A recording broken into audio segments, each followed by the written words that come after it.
ನಾವು ಮನುಷ್ಯನ ಯಶಸ್ವಿ ಜೀವನದ ಕಥೆಗಳನ್ನು ಕಾರ್ಟೂನ್ ಕಥೆಗಳ ಮೂಲಕ ತೋರಿಸಲು ನಿಮ್ಮ ಮುಂದೆ ಬರುತ್ತಿದ್ದೇವೆ. ದಯವಿಟ್ಟು ಸಹಕರಿಸಿ.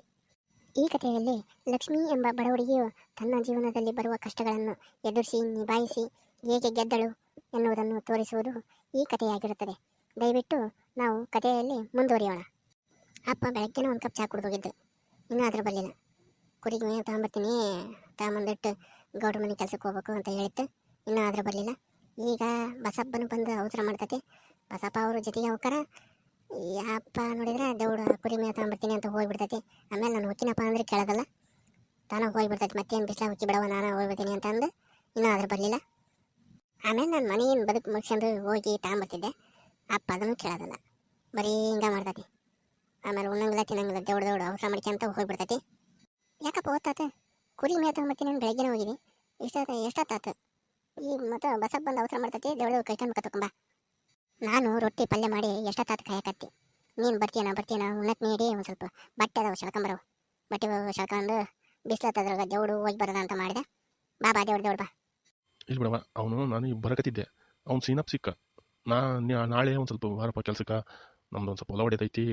ಹುಲ್ಲು ಜಮಾ ಸಿಗಿತ್ತು ಹೊಲದಾಗ, ಗೊಂಜಾಳದಾಗ. ಅದನ್ನು ಹೊಲ ಹೊಡೆದು ನೀರು ಕಟ್ಬೇಕು. ಅದಕ್ಕೆ ಒಂದು ಸ್ವಲ್ಪ ನಾಳೆ ಬಾ ಅನ್ನಕತ್ತಿದ್ದೆ. ಇಲ್ಲಿ ಬಿಡ, ನಾನು ಗೌಡ್ರ ಕೆಲ್ಸಕ್ಕೆ ಹೊಂಟೀನಿ, ನೋಡ್ತೀನಿ ಆದ್ರೆ ಬರ್ತೀನಿ ಅಂತಂದೆ. ಅವನು ಇಲ್ಲ, ನಾಳೆ ಒಂದು ದಿವಸ ಹೆಂಗನ ಮಾಡಿ ಬಾ ಅನ್ನಕತ್ತೇನ. ನೋಡ್ತೀನಿ ತಳಪ್ಪ, ಗೌಡ್ರಿಗೆ ಏನಾರು ಹೇಳಿ ಬರ್ತೀನಿ ಅಂತ ಅಂದಿದ್ದೀನಿ. ಇವತ್ತೇನು ಗೌಡ್ರ ಕೆಲಸ ಮುಗಿಬೋದು. ಹೌದು, ಒಂದು ಸ್ವಲ್ಪ ನಿನ್ನೇನೋ ಒಂದು ಸ್ವಲ್ಪ ಉಳಿಸಿದ್ವಿ, ಅಡಿಕೆ ಗಿಡಕ್ಕೆ ಗೊಬ್ಬರ ಹಾಕೋದು. ಅದು ಮುಗೀತಂದ್ರೆ ಆತು. ಮತ್ತೊಂದು 4 ದಿನ ಏನಿರಲ್ಲ ಅವ್ರದ್ದು. ಹಂಗಾರೆ ಸೀನಪ್ಪಂದ ಹೋಗಿ ಬರ್ತೈತಿ. ಇವತ್ತು ಮುಗಿಸ್ಕೊಂಬಂದು ಬಸಪ್ಪನ ಮತ್ತು ಬಂದ್ರೆ ಇಬ್ಬರು ಹೋಗಿ ಹೊಲ ಹೊಡ್ಕೊಂಬರಕ್ಕೆ ಬರ್ತೈತಿ. ಕೇಳ್ತೀನಿ ಅವನು. ಆತಗಳಪ್ಪ, ಕೈಕೊಂಡು ಕತ್ಕೊಂಬ ನೀನು, ನಾನು ಹೋಗಿ ಉಣ್ಣಕಸ್ತೇನಂತ. ಲಕ್ಷ್ಮಿ, ದೊಡ್ಡ ರೊಟ್ಟಿ ಹಚ್ಕೊಂಬರವ, ಉಂಡು ಹೋಗ್ಬೇಕು. ಈಗ ಬಸಪ್ಪ ಬರ್ತಾನ, ಅವಸರ ಕತಿ. ಹ್ಞೂನಪ್ಪ, ಕುತ್ಕ ಅಲ್ಲೇ ಬಂದೆ, ಹಚ್ಕೊಂಬರಕತ್ತೀನಿ.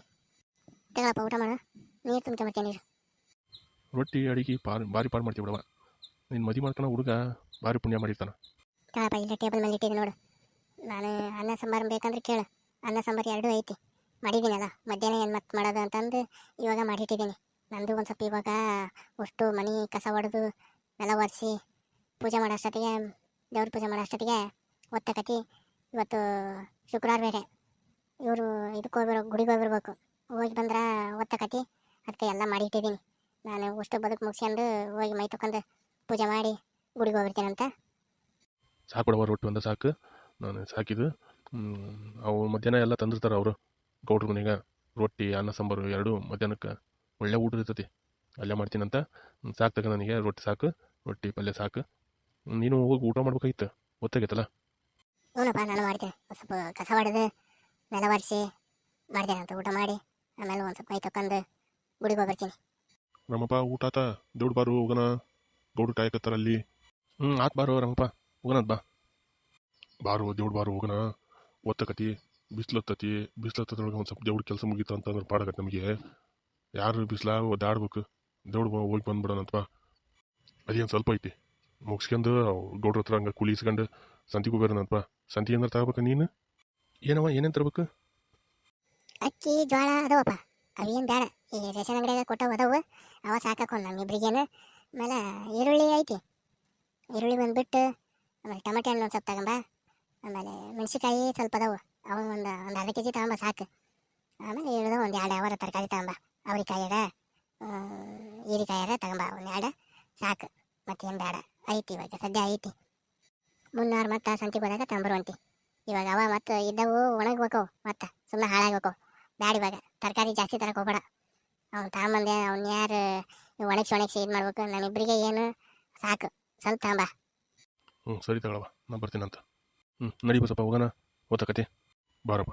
ಇನ್ನೊಂದು ದಿನ ಮನೆ ಹತ್ರ ಬರ್ಬೇಕು ನೀನು ಕರಿಯಾಕ. ದೌಡ್ ಬರ್ತಾ ಇಲ್ಲೋ ಮರ್ಯ ನೀನು. ಹಾಯ್ ಲಕ್ಷ್ಮಿ, ಏನು ಮಾಡ್ತಾ ಇದೀಯಾ? Good morning. ಏನು ನಿಮ್ಮಪ್ಪ ಕೆಲ್ಸಕ್ಕೆ ಹೋತಾನ? ಬಂದು ನೋಡಪ್ಪ ರಮೇಶ್, ಇವನ ಕಾಲಾಗ ಸಾಕಾಗೈತೆ ನನಗೆ. ದಿನ ಅಪ್ಪ ಹೊಟ್ಟೆನ ಕೆಲ್ಸಕ್ಕೆ ಅಪ್ಪ ಹೊಟ್ಟೆನ ಬಂದ್ಬಿಡ್ತಾನೆ. ಇವನಿಗೆ ಇಲ್ಲಿ ನಮ್ಮ ಮನೆ ಹತ್ರ ಬಂದು ಹೋಗದೆ ಇದ್ರೆ ಸಮಾಧಾನ ಆಗೋದಲ್ಲ. ಕಾಲೇಜ್ಗೆ ಹೋಗೋಣ, ಕಾಲೇಜ್ಗೆ ನೆಟ್ಟು ಹೋಗೋಣ, ಅದೂ ಇಲ್ಲ. ಇಲ್ಲಿ ಮನೆ ಹತ್ರ ಬಂದು ಮಾತಾಡೇ ಹೋಗೋದು. ಯಾಕೆ ರಮೇಶ್? ಅವಾಗ ಕೆಲ್ಸಕ್ಕೆ ಹೋತಪ್ಪ, ನಿಮ್ಮ ಹೊಲಕ್ಕೆ ಕೆಲ್ಸಕ್ಕೆ ಹೋಗ್ತೀನಿ ಅಂತ ಹೋತು. ಬಸಪ್ಪಜ್ಜ ಅಪ್ಪ ಇಬ್ಬರು ಹೋದರು. ಯಾಕೆ, ಏನು ಹೇಳ್ಬೇಕಾಗಿತ್ತು? ನಾನು ನಿಮ್ಮಪ್ಪ ಕೆಲ್ಸಕ್ಕೆ ಹೋಗಿದ್ದು ನೋಡೇ ಬಂದ್ಬಿಡೆ. ನೀನು ನೋಡಿ ಏನಂಗೆ ಹೋದ ನನಗೆ ಸಮಾಧಾನ ಆಗೋದಿಲ್ಲ. ಕಾಲೇಜ್ಗೆ ಕಾಲೇಜ್ಗೆ ಹೋಗ್ಬೇಕಾದ್ರೆ ನೀನು ದಿನ ಬೆಳಿಗ್ಗೆ ಬಂದು ಮಾತಾಡ್ಸ್ಕೊಂಡು ಹೋದೆ ಅಂದ್ರೆ ಒಂಥರ ಸಮಾಧಾನ ಆಗ್ತದೆ. ಅದಕ್ಕೆ ಬಂದೆ. ಇಲ್ಲೇ ಊರಾಗ ಶಾಲೆಗೆ ಹೋಗ್ಬೇಕಾದ್ರೆ ದಿನ ಸಿಕ್ತಿದ್ದೆ ಅಲ್ಲೇ ಶಾಲೆಗೆ 10ನೇ ಕ್ಲಾಸ್ ಗಂಟ ಓದಿದ್ದೇವ. ನೀನು ಕಾಲೇಜ್ಗೆ ಹಚ್ಚಿದ್ರೆ ಪಾಡಗದು ದಿನ ನನ್ನ ಜೊತೆಗೆ ಬಸ್ನೇ ಬರ್ತಿದ್ದೆ. ನೀನು ಅಷ್ಟೊತ್ತಿಗೆ 10ನೇ ಕ್ಲಾಸ್ಗೆ ಬಿಟ್ಟೆವ. ಬಾಯ್, ಇವತ್ತು ಸಿಟಿಗೆ ಹೋಗಿ ಪೇಟೆಗೆ ಹೆಂಗಿರ್ತದೆ ಅಂತ ತೋರಿಸ್ತೀನಿ ಬಾ. ಪೇಟೆಗೆ ಹೋಗಿ ಗೋಬಿ ಪಾನಿಪುರಿ ತಿನ್ಸ್ಕೊಂಬರ್ತೀನಂತ. ನೀನು ಯಾವಾಗ ಹೋಗಿದ್ಯಾ ಪೇಟೆಗೆ? ಬಾ, ನೀವು ಬರೋಳಗೆ ಬರೋಣಂತ. ಯಾಕೆ ರಮೇಶ ಇವತ್ತು ಹಿಂಗೆ ಮಾತಾಡಕತ್ತಿ? ಸುಮ್ಮನೆ ಹೋಗಿ ಇವತ್ತು ನಮ್ಮ ಅಪ್ಪಗೆ ಹೇಳ್ತೀನಿ ನೋಡಿಲ್ಲ ಅಂದ್ರೆ. ನಾನು ನಮ್ಮ ಅಪ್ಪಗೆ ಹೇಳಿದೆ ಅಂತಂದ್ರೆ ಸುಮ್ಮನೆ ನಿನ್ನ ಇದು ಮಾಡ್ತತೆ, ಜಗಳಕ್ಕವು ಬೇಡ. ಸುಮ್ಮನೆ ಹೋಗು. ಈ ಕಾಲೇಜ್ ಹೊಂಟೇನ ಸುಮ್ಮನೆ ಹೋದ್ರೆ ಸಮ ಆಕತಿ. ಇಲ್ಲಾಂದ್ರೆ ನಾನಂತೂ ಸುಮ್ಮನೆ ಇರೋದಲ್ಲಪ್ಪ ಇನ್ಮೇಲೆ. ದಿನ ಬಂದು ಹಿಂಗೆ ಮಾಡಿದೆ ಅಂತಂದ್ರೆ ನಮ್ಮ ಅಪ್ಪಗೆ ನಾನು ಹೇಳ್ತೀನಿ, ಬಿಡೋದಲ್ಲ. ತೀರಾ ನೀನು ದಿನ ಹಿಂಗೆ ಮಾಡಿದೆ ಅಂತಂದ್ರೆ ಏನು ಅನ್ಸ್ಬೇಡ. ನಿನಗೆ ಯಾಕಂಗ್ಯಾರು ಇರ್ತಾರಲ್ಲ ಅವ್ರಿಗೆ ಹಂಗೆ ಹಿಂಗೆ ಮಾಡಿದ್ರೆ ಯಾರು ಸುಮ್ಮನೆ ಇರ್ತೀನಿ ನೀನು? ಗೊತ್ತಾಗತ್ತೆ ಇಲ್ಲ ನಿನಗೆ? ತೀರಾ ಹಿಂಗೆ ಬಡವ್ರನ್ನ ಹಿಂಗೆ ಅಳ್ಳುಡ್ಸ್ಕೊಂಡು ತಿನ್ಬಾರ್ದು. ಅಲ್ಲ ಲಕ್ಷ್ಮಿ, ನಾನೇನು ಮಾಡಿದೆ? ಹಂಗೆ ಹೋಗಿ ಪೇಟೆಗೆ ಹೋಗಿ ಗೋಬಿ ಪಾನಿಪುರಿ ತಿನ್ಕೊಂಬರೋಣ ಅಂದೆ ಅಷ್ಟೇ. ಇನ್ನೇನು ನಾನೇನು ಮಾಡಿದೆ ನನಗೆ? ಅದಕ್ಕೆ ಹಿಂಗೆಲ್ಲ ಮಾತಾಡ್ತೀಯಲ್ಲ. ಬೇಡ ರಮೇಶ್, ಇವೆಲ್ಲ ಬೇಡ. ಸುಮ್ಮನೆ ಹೋಗಿ ಕಾಲೇಜ್ ಹೊಂಟೇನ, ಕಾಲೇಜ್ಗೆ ಹೋಗಿ ಒಳ್ಳೆ ಕೆಲ್ಸಕ್ಕೆ ಸೇರ್ತ್ಯಾ, ಓದಿ. ಸುಮ್ಮನೆ ಹಿಂಗೆಲ್ಲ ಪಿರಿ ಅವ್ರು ಇವನ್ನ ರೇಗಿಸ್ಕೊಂತ ಹಿಂಗೆ ಹಾಳಾದೆ ಅಂದ್ರೆ ನಿನ್ನ ಜೀವನ ಹಾಳಾಕತಿ. ಬೇಡ, ಹೋಗು. ನನಗೆ ಕಾಲೇಜ್ಗೆ ಹೋಗ್ಬೇಕಂದ್ರೆ ನನ್ನ ಪರಿಸ್ಥಿತಿ ಸರಿ ಇಲ್ಲ. ನಮ್ಮ ಮನ್ಯಾಗ ಅಪ್ಪ ಒಂದು ಆಕತಿ, ಮನೆಗಿಂದು ಕಷ್ಟ ಐತಿ ನಮ್ಮದು. ಹಂಗಾಗಿ ಕಾಲೇಜ್ಗೆ ಹೋಗಿಲ್ಲ ನಾನು. ನಿಂದು ಎಲ್ಲ ಅನುಕೂಲ ಇದ್ರೂ ಹಿಂಗೆ ಮಾಡ್ಕೊಂತ ಸುಮ್ಮನೆ ನಿನ್ನ ಜೀವನ ಹಾಳು ಮಾಡ್ಕೋಬೇಡ. ಬೇಡ, ಕಾಲೇಜ್ಗೆ ಹೋಗು. ಕಾಲೇಜ್ಗೆ ಹೋಗಿ ಒಳ್ಳೆ ಕೆಲ್ಸಕ್ಕೆ ಸೇರ್ಕ. ಈ ವಿಷಯಕ್ಕೆ ನೋಡೇ ನನಗೆ ನೀನು ಇಷ್ಟ ಆಗದ. ನನ್ನ ಮೇಲೆ ಎಷ್ಟು ಕಾಳಜಿ ಐತೆ ನೋಡಿ ನಿನಗೆ, ನನ್ನ ಜೀವನದ ಬಗ್ಗೆ. ಅದಕ್ಕೆ ನಿನ್ನ ಕಂಡ್ರೆ ನನಗೆ ಭಾರಿ ಇಷ್ಟ ಆಗೋದು ಇದಕ್ಕೆ. ಏ ರಮೇಶಿ, ನಾನು ನೀನು ಇಷ್ಟ ಅಂತ ಅಂದ್ಬಿಟ್ಟು ನಾನು ನಿನಗೆ ಹೇಳಿಲ್ಲ. ಅದನ್ನು ನೀನು ಏನೇನೋ ತಿಳ್ಕೊಬೇಡ.